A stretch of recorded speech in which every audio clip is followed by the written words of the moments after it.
ఇప్పటికైతే కల్పన ఆరోగ్య పరిస్థితి నిలకడగానే ఉంది. నిన్న నిద్ర మాత్రలు తీసుకోవడం వల్లనే, అధిక మోతాదులో తీసుకోవడం వల్లనే ఆమె అపస్మారక స్థితిలోకి వెళ్ళినట్లు కూడా, అన్కాన్షియస్కి వెళ్ళినట్లు కూడా వైద్యులు నిర్ధారించారు. వెంటనే ఆమెకి స్టమక్ వాష్ చేసి ఆమెకు ట్రీట్మెంట్ ఇచ్చారు. వెంటిలేటర్ సాయంతో ట్రీట్మెంట్ అవసరమైంది. ఎందుకంటే లంగ్స్లో నీరు చేరడం వల్ల ఆమెకి అంటే వెంటిలేటర్ ద్వారా ట్రీట్మెంట్ అవసరమైందని చెప్పి ఇటు వైద్యులు చెప్తున్న పరిస్థితి మనకు కనిపిస్తుంది. సో ఈ నేపథ్యంలో ఇప్పటికైతే అవుట్ ఆఫ్ డేంజర్, ప్రాణాపాయ స్థితి ఏం లేదు, నిలకడగానే కల్పన ఆరోగ్యం ఉందని చెప్తున్నారు. అయితే ఆమె ఆత్మహత్య యత్నం చేసుకుందా, లేదంటే ఈ స్లీపింగ్ టాబ్లెట్స్ ని ఓవర్ డోస్ గా ఎక్కువ మోతాదులో తీసుకుందా అన్న కోణంలో కూడా ఇప్పటికీ పోలీసులు ఇంకా దర్యాప్తు చేస్తున్నారు. భర్త, ఎందుకంటే నిన్న 2 రోజుల క్రితం భర్త చెన్నైకి వెళ్ళాడని చెప్పి ఇటు పోలీసుల విచారణలో కూడా చెప్పిన నేపథ్యంలో మరికొన్ని విషయాలు కూడా ఈ కేసులో కీలక విషయాలు కూడా బయటకు వస్తున్న పరిస్థితి మనకు కనిపిస్తుంది. ఎందుకంటే మొదటగా భర్తకి, భార్యాభర్తలకు కల్పన భర్త ప్రసాద్ ప్రభాకర్ కి ఏమైనా విభేదాలు ఉన్నాయా భార్యాభర్తల మధ్య అన్న కోణంలో కూడా పోలీసుల దర్యాప్తు కొనసాగుతుంది. అయితే పోలీసులు భర్తను అదుపులోకి తీసుకొని నిన్న రాత్రి 9 గంటల సమయంలో చెన్నై నుంచి హైదరాబాద్ వచ్చినటువంటి కల్పన భర్త ప్రసాద్ ప్రభాకర్ ని కూడా అదుపులోకి తీసుకొని విచారించారు. అయితే రెగ్యులర్ గా ఆమె నిద్ర మాత్రలు తీసుకుంటుంది. నిన్న నాకు సాయంత్రం కూడా ఫోన్ చేసింది, నేను అన్కాన్షియస్ లోకి వెళ్తున్నానని చెప్పి ఆమె ఫోన్ చేసినట్టుగా కూడా ఇటు భర్త విచారణ స్టేట్మెంట్ లో కూడా తెలిపిన పరిస్థితి. వెంటనే ఆయన ఆ అపార్ట్మెంట్ కి సంబంధించినటువంటి వారికి కూడా ఆయన చెప్పిన పరిస్థితి. ఈ నేపథ్యంలో మరికొన్ని కీలక అంశాలు కూడా ఈ కేసులో బయటకు వస్తున్నాయి. ప్రధానంగా కల్పన మొదటి భర్త కుమార్తె, 19 ఏళ్ల కుమార్తె, ఆమె కేరళలో ఎడ్యుకేషన్ కొనసాగిస్తున్నట్లుగా తెలుస్తుంది. ఆమెతో కొన్ని విభేదాలు ఉన్నాయి. ఈ మధ్య తరచుగా వారిద్దరి మధ్య చిన్న చిన్న గొడవలు జరుగుతున్నాయి. మరి ఈ గొడవలే ఆమె ఆత్మహత్య యత్నం చేసుకోవడానికి ప్రధాన కారణమా అన్న కోణంలో కూడా పోలీసులు అనుమానాలు వ్యక్తం చేస్తున్నారు. ఇప్పటికే ఇటు భర్త స్టేట్మెంట్ లో కూడా కొన్ని విషయాలు, వీళ్ళిద్దరికి సంబంధించిన తల్లి కూతురికి మధ్య కొన్ని విభేదాలు, గొడవలు ఉన్నట్లుగా కూడా ఆయన స్టేట్మెంట్ లో చెప్పిన నేపథ్యంలో ఆ కోణంలో అయితే పోలీసుల దర్యాప్తు ఇంకా కొనసాగుతుంది. ఇటు కూతురికి సంబంధించిన స్టేట్మెంట్ కూడా తీసుకునే అవకాశం ఉంది. కూతురిని ప్రశ్నించిన అనంతరం కూడా ఇటు తల్లి కూతుర్ల మధ్య ఏం జరిగింది, రీసెంట్ గా వాళ్ళు లాస్ట్ లో మాట్లాడిన 2 రోజుల క్రితం కావచ్చు, నిన్న కావచ్చు, లేటెస్ట్ గా ఆమె కాల్ డేటా ఆధారంగా కూడా కూతురుతో మాట్లాడినట్లుగా కూడా పోలీసుల విచారణలో తేలిన నేపథ్యంలో మరి కూతురికి వీళ్ళిద్దరికి మధ్య విభేదాలు ఏమైనా ఉన్నాయా, కూతురికి ఇటు కల్పనకు గొడవలే ఆత్మహత్య యత్నానికి కారణమా, స్లీపింగ్ టాబ్లెట్స్ ను ఎక్కువ మోతాదులో తీసుకుని ఆమె ఆత్మహత్య యత్నమే చేసిందా అనేది కూడా పోలీసులు నిర్ధారించే అవకాశం ఉంది. భర్త స్టేట్మెంట్ రికార్డ్ చేసిన పోలీసులు కూతురి స్టేట్మెంట్ కూడా రికార్డ్ చేసి అనంతరం కూడా ఈ కేసులో కీలక విషయాలు పోలీసులు బయటపెట్టే అవకాశం కనిపిస్తుంది. ఆల్రెడీ తన భర్త కాల్ చేసి తాను అన్కాన్షియస్ స్టేజ్ లోకి వెళ్తుంది అని చెప్పినట్టుగా మీరు చెప్తున్నారు. అండ్ 2 days వరకు డోర్స్ కూడా ఓపెన్ చేయలేదు. అది చూసిన స్థానికులు అటు పోలీసులకు ఫిర్యాదు చేశారని కూడా తెలుస్తోంది. అసలు తన భర్త ఏమంటున్నారు దానికి సంబంధించి, అన్కాన్షియస్ స్టేట్కి వెళ్ళిన తర్వాత పోలీసులకు ఫిర్యాదు చేశారా ఆయన, లేకపోతే అక్కడ ఉన్న వాళ్ళకి ఎవరినైనా అలర్ట్ చేశారా?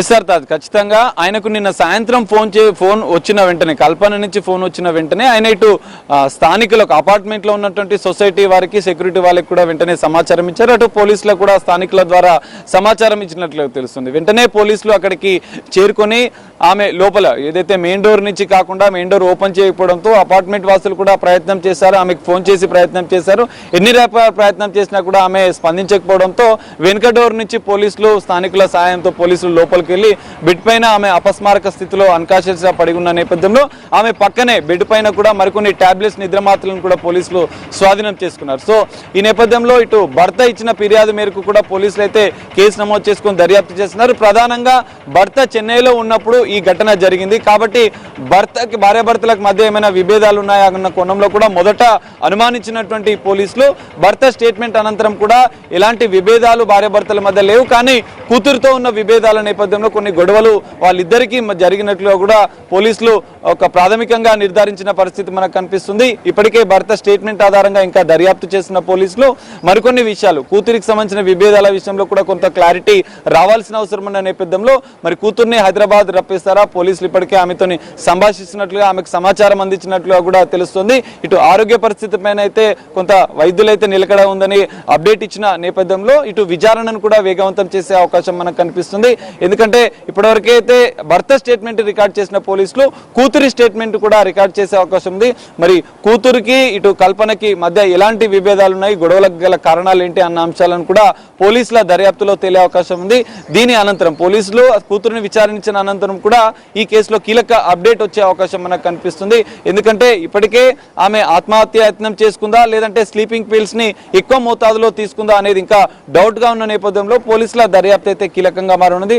పోలీసుల దర్యాప్తు అనంతరం ఈ గొడవలు కారణమా లేదా అనేది కూడా వాళ్ళు తేల్చే అవకాశం కనిపిస్తుంది. భర్త కూతురుకు సంబంధించి ఇటు విభేదాలు ఉన్నట్టుగా తెలుస్తోంది. సో తన ఫస్ట్ హస్బెండ్ కూడా మనం విచారించే అవకాశం ఉందనుకోవాలి. అట్ ద సేమ్ టైం కేరళలో తన ఎడ్యుకేషన్ ని పర్స్యూ చేస్తున్నట్టుగా తెలుస్తోంది. అసలు ఎటువంటి గొడవలు వాళ్ళ మధ్యలో ఉన్నాయి? స్థానికులు ఏమైనా చెప్తున్నారా వీళ్ళు తరచూ గొడవ పడతారా లేదా అనే దాని మీద? ఎస్ సార్, ఖచ్చితంగా అంటే మొదటి భర్త కుమార్తెతోని విభేదాల కారణం అంటే ఈమె 2018లో ప్రసాద్ ప్రభాకర్ అయితే చెన్నైకి చెందినటువంటి ప్రసాద్ ప్రభాకర్ డెంటల్ సంబంధించిన ఎక్విప్మెంట్ వ్యాపారం నిర్వహిస్తున్నాడు. అతన్ని 2018లో కల్పన వివాహం చేసుకుంది. వివాహం చేసుకున్న అనంతరం కూడా ఈ తల్లి కూతుర్లకు కొంత గ్యాప్ వచ్చినట్లుగా కూడా తెలుస్తుంది. మరి ఆ పెద్ద కూతురు ఏదైతే మొదటి భర్త కుమార్తెకు వివాహం ప్రసాద్ ప్రభాకర్ని వివాహం చేసుకోవడము ఇష్టమా లేదా అనేది కూడా తేలాల్సి ఉంది. అప్పటి నుంచి కూడా కొంత గ్యాప్ రావడం, కొంత చిన్న చిన్న గొడవలు జరగడం, తల్లి కూతుర్లకు గొడవలు జరగడం అనేది కూడా తరచుగా ఉన్నట్లుగా కూడా భర్త ప్రసాద్ ప్రభాకర్ పోలీసుల విచారణలో చెప్పాడు. సో మరి ఈ గొడవలే ప్రధాన కారణం అనేది కూడా తెలియాల్సి ఉంది. ఎందుకంటే ప్రసాద్ ప్రభాకర్ కూడా ఈ పిల్లలకు సంబంధించిన ఎడ్యుకేషన్ వ్యవహారం కూడా ఆయన్నే చూసుకుంటాడు. ఇటు మొదటి భర్త కుమార్తె కేరళలో విద్యాభ్యాసం చేస్తున్నటువంటి కల్పన కూతురికి సంబంధించినటువంటి అంటే కూతురికి సంబంధించిన విషయాలు కూడా ఈయననే చూసుకుంటాడు. ఆ ఎడ్యుకేషన్కి సంబంధించిన వ్యవహారాలు కావచ్చు, ఆమెకు సంబంధించిన అన్ని విషయాలను కూడా ఈయననే బాధ్యతగా నిర్వర్తిస్తుంటాడని కూడా తెలుస్తుంది. సో ఈ నేపథ్యంలో మరి కల్పనకి ఈ 2 రోజుల ముందు కల్పనకి ఆమె మొదటి భర్త కుమార్తెకు వీళ్ళిద్దరికీ ఏం జరిగింది అనేది కూడా పోలీసుల విచారణలో తేలే అవకాశం ఉంది.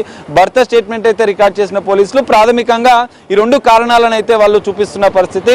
ఈ విభేదాలు కారణమా లేదా నిద్ర మాత్రమే ఎక్కువ మోతాదులో తీసుకుందా, రెగ్యులర్ గా తీసుకుంటున్న సందర్భంలోనే ఆమె అపస్మారక స్థితిలోకి వెళ్ళిందా, ఉద్దేశపూర్వకంగా కూతురుతో గొడవ జరిగి లేదంటే ఏదైనా విభేదాలు లేదంటే డిప్రెషన్లోకి వెళ్ళి కుటుంబ వివాదాలకు సంబంధించినటువంటి విషయంలో ఆమె కొంత మనస్తాపానికి గురై ఎక్కువ మోతాదులో వేసుకుందా నిద్ర మాత్రలు అనేది కూడా తేలాల్సి ఉంది. ఎందుకంటే ఓవర్ డోస్ వేసుకుందని చెప్పి కొద్దిసేపటి క్రితమే వైద్యులు కూడా నిర్ధారించిన నేపథ్యంలో మరి వాటికి గల కారణాలు ఏంటి అన్న కోణంలో ఇంకా పోలీసుల దర్యాప్తు కొనసాగుతుంది.